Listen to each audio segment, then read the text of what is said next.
നമസ്കാരം. ഈയിടെ കൊല്ലത്ത് രണ്ട് സ്ഥലങ്ങളിലായിട്ട് നടന്ന രണ്ട് ആക്സിഡൻസിൻ്റെ വീഡിയോ ആണ് കാണിക്കാൻ പോകുന്നത്. രണ്ടും ബൈക്ക് ആക്സിഡൻസ് ആണ്. ഓക്കെ, ആദ്യം നമുക്ക് ആ വീഡിയോ ഒന്ന് കാണാം.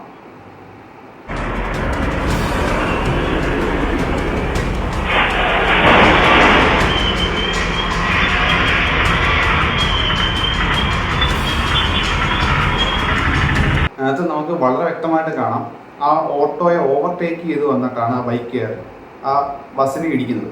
ഡയറക്റ്റായിട്ട് കൊണ്ടുവച്ച് കയറുവാണ്. വളരെ അശ്രദ്ധമായിട്ടുള്ള റൈഡിങ്ങിലൂടെ സംഭവിച്ച ഒരു ആക്സിഡൻ്റ് ആണത്. ഈ ആക്സിഡൻറ്റിനകത്ത് രണ്ടുപേരും മരിച്ചു. അതായത് വാഹനം ഓടിച്ച ആളും മരിച്ചു, പുറകിൽ ഇരുന്ന ആളും മരിച്ചു. ഓക്കെ, രണ്ടും ചെറുപ്പക്കാരാണ്. മനസ്സിലാക്കേണ്ട ഒരു കാര്യം, നിങ്ങൾ ചാവാൻ തുനിഞ്ഞിറങ്ങിയ ആളുകളൊന്നും ചെയ്യാൻ പറ്റത്തില്ല. അപ്പം മറ്റുള്ളവരെ കൊലയ്ക്ക് കൊടുക്കാതിരിക്കുക എന്നുള്ളതാണ്. ഇപ്പം പുറകിൽ ഇരുന്ന ആൾ മരിച്ചു.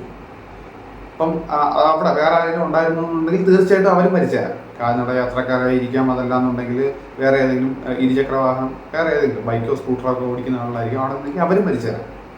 ഓക്കെ, ഇതിപ്പം ബസ്സിനകത്ത് കൊണ്ട് ഇടിച്ചുകൊണ്ട് അങ്ങനെ ഒരു എന്താ പറയുക, വേറെ ദുരന്തം ഒരു ഒഴിവായി എന്ന് മാത്രമേ ഉള്ളൂ. ഓക്കെ, ഇല്ലെങ്കിൽ നടന്നു പോകുന്നവരെയോ അല്ലെന്നുണ്ടെങ്കിൽ വേറെ ടൂ വീലേഴ്സ് ഓടിക്കുന്നവരെയോ പുറത്തോട്ട് കൊണ്ട് കയറി അവർ മരിച്ചേരാം. ഇത് തികഞ്ഞ എന്താ പറയുക, അശ്രദ്ധ എന്ന് പറയാം, അഹങ്കാരം എന്ന് പറയാം, അങ്ങനെ കൊണ്ട് വെച്ചിട്ട് കയറിയാണ്. കാണുമ്പോൾ വളരെ വ്യക്തമായിട്ട് മനസ്സിലാക്കുന്ന ഒരു കാര്യം തന്നെയാണ്. ഈ ഒരു കേസിൽ മാത്രമല്ല, കുറേ ആളുകളുടെ വിചാരം എന്ന് പറയുന്നത് ബൈക്ക് എടുത്തുകൊണ്ട് വീഴോട്ട് ഇറങ്ങി കഴിഞ്ഞാൽ പിന്നെ എന്തും കാണിക്കാവുന്നതാണ്. അത് തെറ്റായിട്ടുള്ളൊരു കാര്യമാണ്. നിങ്ങൾ മരിക്കുന്ന പ്രശ്നമല്ല, പക്ഷേ ബാക്കിയുള്ളവരുടെ ജീവിതവും കൂടെ കോഞ്ഞാട്ടയാക്കുന്ന ഒരു സംഭവമാണ്. ഈ ഒരു കേസിൽ പുറകെ ഇരുന്ന ആളാണ് മരിച്ചത്. അവൻ്റെ കൂട്ടുകാരനായിരിക്കാം, വേറെ റിലേറ്റീവ് ആയിരിക്കാം, ആരാണെന്ന് നമുക്കറിയില്ല. എങ്കിലും അവനെ കൊലയ്ക്ക് കൊടുത്തു എന്ന് നമുക്ക് പറയാതിരിക്കാൻ വേറെ നിവൃത്തിയില്ല. നമ്മൾ പറഞ്ഞു വരുന്നത് ഇത്രയേ ഉള്ളൂ. വാഹനം സൂക്ഷിച്ച് ഉപയോഗിക്കുക, അഹങ്കരിക്കരുത്, വാഹനം എടുത്തിട്ട് അഹങ്കരിക്കരുത്. ഇനി വേറൊരു ആക്സിഡൻറ്റിൻ്റെ വീഡിയോ നമുക്കൊന്ന് കാണാം.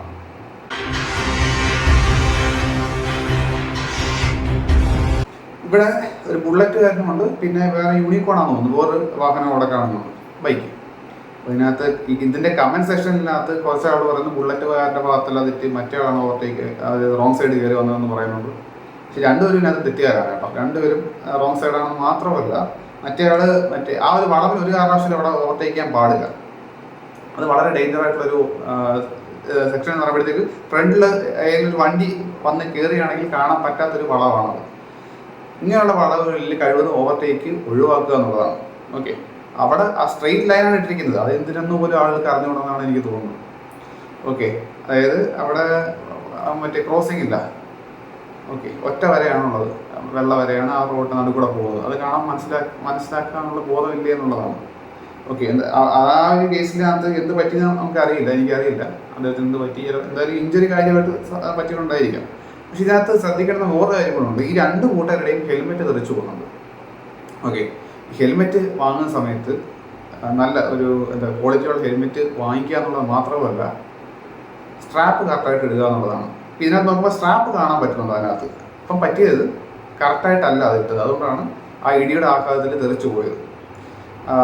ഇപ്പം ഇങ്ങനെ ഒരു ആക്സിഡൻ്റ് ഒക്കെ നടക്കുന്ന സമയത്ത് ആദ്യം തെറിച്ചു പോകുന്നത് ഹെൽമെറ്റ് ആയിരിക്കും. ആ ഇടിയുടെ ഒരു ആഘാതത്തിൽ തെറിച്ചു പോകുന്നത് ഹെൽമെറ്റ് ആയിരിക്കും. അതുകൊണ്ട് ഇടുന്ന സമയത്ത് കറക്റ്റായിട്ട് അത് ടൈറ്റാക്കി, ചിന്നിനോട് ചെറുതായിട്ട് ടൈറ്റാക്കി ഇടുക എന്നുള്ളതാണ്. അപ്പോൾ അത് തെറിച്ചു പോകത്തില്ല. ഓക്കെ, അതിനൊക്കെ തന്നെ ഈ ഹെൽമെറ്റ് മേടിക്കുന്ന സമയത്ത് സൈസും കറക്റ്റായിരിക്കണം. ഒരുപാട് ടൈറ്റോ ഒരുപാട് ലൂസോ ആയിട്ടുള്ള മേടിക്കാൻ പാടില്ല. ഒരുപാട് ലൂസൊക്കെ ആണെങ്കിൽ അത് കിടന്ന് കറങ്ങും. ഓക്കെ, അത് സ്ട്രാപ്പ് കറക്റ്റാണെങ്കിൽ കൂടിയും. അപ്പോൾ അങ്ങനെ വേറെ കുറച്ച് പ്രശ്നങ്ങൾ അതിനകത്തുണ്ട്. പിന്നെ ഹെൽമെറ്റ് മേടിക്കുന്ന സമയത്തും വില കുറഞ്ഞ ഹെൽമെറ്റുകൾ വാങ്ങിക്കാറുണ്ട്. കുറച്ച് അത്യാവശ്യം നല്ലൊരു ഹെൽമെറ്റ് വാങ്ങിക്കുക, നല്ല പാഡിങ് അകത്തുള്ള ഹെൽമെറ്റുകൾ വാങ്ങിക്കുക എന്നുള്ളതാണ് മറ്റൊരു കാര്യം. ഈ ഒരു കേസ് നോക്കുകയാണെന്നുണ്ടെങ്കിൽ രണ്ടൊരു ഹെൽമെറ്റ് വെച്ചിട്ടുള്ളത്. അതുകൊണ്ട് എന്താ പറയുക, ഒരാൾ എഴുന്നേക്കുന്നുണ്ട്, ബുള്ളറ്റുകാരൻ എഴുന്നേക്കുന്നുണ്ട്, മറ്റേ ആളവിടെ കിടക്കുകയാണ്. അദ്ദേഹത്തിന് പിന്നെ എന്തായെന്നുള്ള ഒരു ഐഡിയ ഇല്ല. പക്ഷെ മനസ്സിലാക്കേണ്ട ഒരു കാര്യം ഇതാണ്, ഈ വളവുകളിൽ ഓവർടേക്കിംഗ് ഒഴിവാക്കുക എന്നുള്ളതാണ്. ഇതുപോലുള്ള വളവുകളിൽ ഫ്രണ്ട് കാണാൻ പറ്റുന്നില്ല എന്നുണ്ടെങ്കിൽ, ഓക്കെ, ഫ്രണ്ട് കാണാൻ പറ്റുന്നില്ല എന്നുണ്ടെങ്കിൽ ഒരു കാരണവശാലും ഓവർടേക്ക് ചെയ്യരുത്. പിന്നെ ഈ വളഞ്ഞു വരുന്ന വണ്ടികൾ നല്ല സ്പീഡിലൊക്കെ ആയിരിക്കും കയറി വരുന്നത് എന്നുണ്ടെങ്കിൽ നമ്മുടെ കയ്യിൽ വണ്ടി നിൽക്കില്ല, ചവിട്ടിയാൽ നിൽക്കില്ല. പെട്ടെന്ന് ഇടത്തോട്ട് ചിലപ്പം നമ്മുടെ സൈഡിലോട്ട് ഒതുക്കാൻ പറ്റിയെന്ന് വരില്ല. അങ്ങനെയാണ് ഈ ആക്സിഡൻറ്റ് സംഭവിക്കുന്നത്. ഓക്കെ, അപ്പം ഇത് ശ്രദ്ധിക്കുക, എല്ലാവരും ശ്രദ്ധിക്കുക. പിന്നെ ഇപ്പം മഴക്കാലമാണ്, നല്ല രീതിയിൽ ശ്രദ്ധ വേണം. ഓക്കെ.